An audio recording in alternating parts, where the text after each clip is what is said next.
2023 question 8A and D.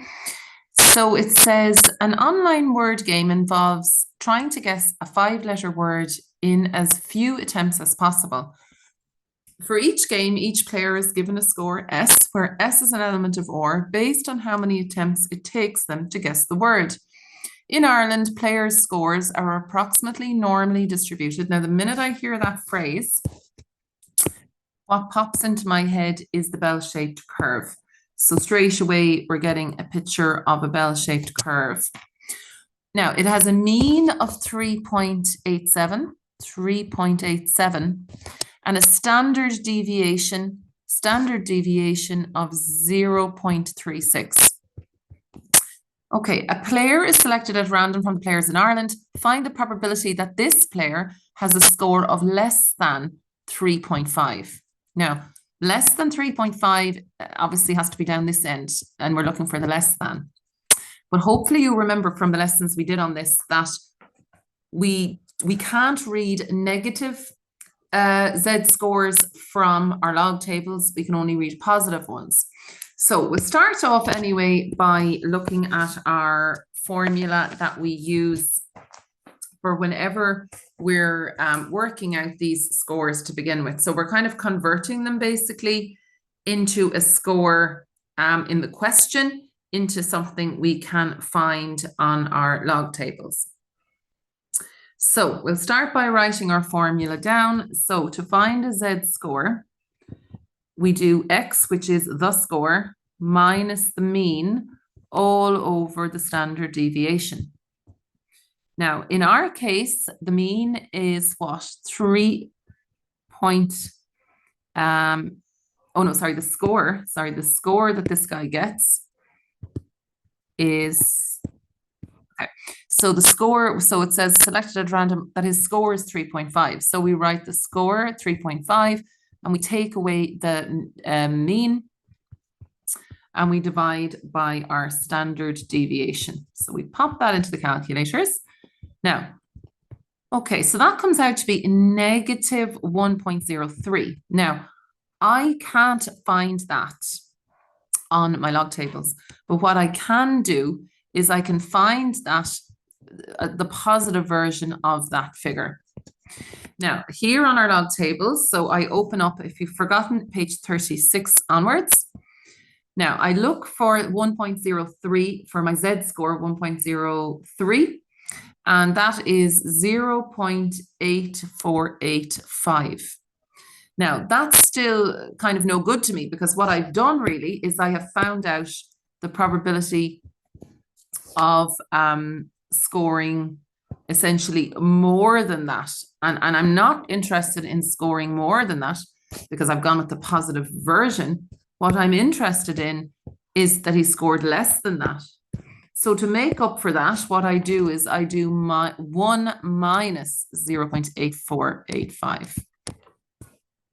Okay, so putting that into my calculator, 1 minus 0.8485, and that's giving me 0.1515.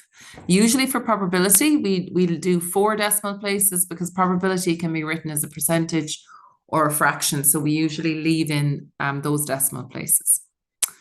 Okay, we can't do B for the moment because we haven't done a 95% confidence interval. We need to do that. Yes, we can do the next, we can do part D. Perfect, okay. A player wins the game if they guess the word in 6 guesses or less. Okay, so you win if you can guess this word in 6 guesses or less. The organizers of the game record the following statistics for players in Europe. So 80% of players win the game each day. 90% of players who win the game will play it again. Now that's conditional. So on condition that you win, you will play again the following day, or at least 95% of them will. Now, 25% of players who do not win the game will play again the following day. So in other words, if people lose, a quarter of that group will actually give it a go again the next day. Some of the information is shown in the tree diagram below based on 360,000 people. So this is kind of our total. This is how many people, I suppose, tried the game at the beginning. Who played the game on the 1st of June. The squares represent proportions, rectangles play, win, lose. Okay, so again, you'll notice in higher level, there's a lot of words here, but really the diagram seems to capture it all, you know, so it gives you an example, 0.8 of, I mean, this is very helpful, really. They're telling you basically how to do the question. 0.8 of 360,000 people who played the game on the 1st of June won the game. So they're basically telling you of means multiply. They're telling you to multiply 0.8 by the 360,000.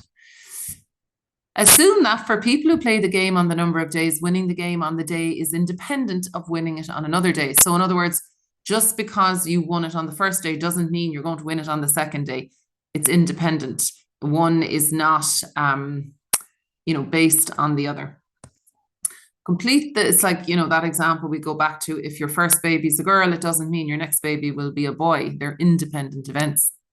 So we have to complete our diagram. Okay, so it's all of the information that's up there, and there's quite a lot of it, could be intimidating, but actually it's basically all down here, you know, so we hardly need all those words really in the end. Okay, so 360,000 play, and we're told that 0.8 of them will win. So the first thing I'm doing is I'm getting 0.8 of 360,000. So on my calculator here, I'm multiplying 360,000 by 0.8. Now that's coming out for me as 288,000.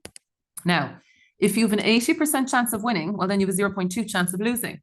So I'm basically doing the same thing. So I'm multiplying 360,000 by 0.2. So I'm not taking it off my calculator screen.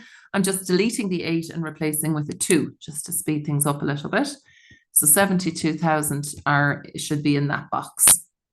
Now, the next section here, so I'll just highlight this. We're basically told that 90% or 0.9 of the people who win are willing to play the next day. So my next task is to multiply the 288,000 by 0.9. So that is 259,200. Now, what about the people who lose? Well, we've been told that the people who lose, that, you know, obviously they're not maybe as enthusiastic to play, so only a quarter of them will play the next day. So that gives us 18,000. Okay, so now we're into the 2nd of June, and the statistics shouldn't change in terms of the possibility of winning. So you should still have a 0.8 chance of winning, and you'll have 0.2 chance of losing. And even though you've lost before, remember it's independent, you may win today. So I'm going to do exactly the same thing with these figures. 259,200 multiplied by 0.8. So that's 207,360. Now we can actually, this is a nice thing to have in any diagram in an exam. So if I get 0.2 of that, I should get the correct answer. So that'll just kind of confirm for me in an exam that I'm okay, that I'm gone about it the right way. So I've checked it on my calculator, and yes, everything appears fine. So I'm going to move on. I mean, if that wasn't the figure, then you'd have to look back on the diagram and wonder what you did. So I'm just now going to fill out the rest. So again, I'm multiplying the 0.8 by the 18,000, and then I delete my 8 and I change it for a 2. So I learned that 3,600 lose. Now, from the people who win, we expect 90% of them to play on the 3rd. From the people who lose, well, we expect 0.25% of them to play the next day. And again, if they win, even though they've lost maybe before, now that they've won, there's going to be a 0.9, 90% chance they'll play. And again, a quarter here. So that is 0.9 multiplied by my 207,360. So that is 186624.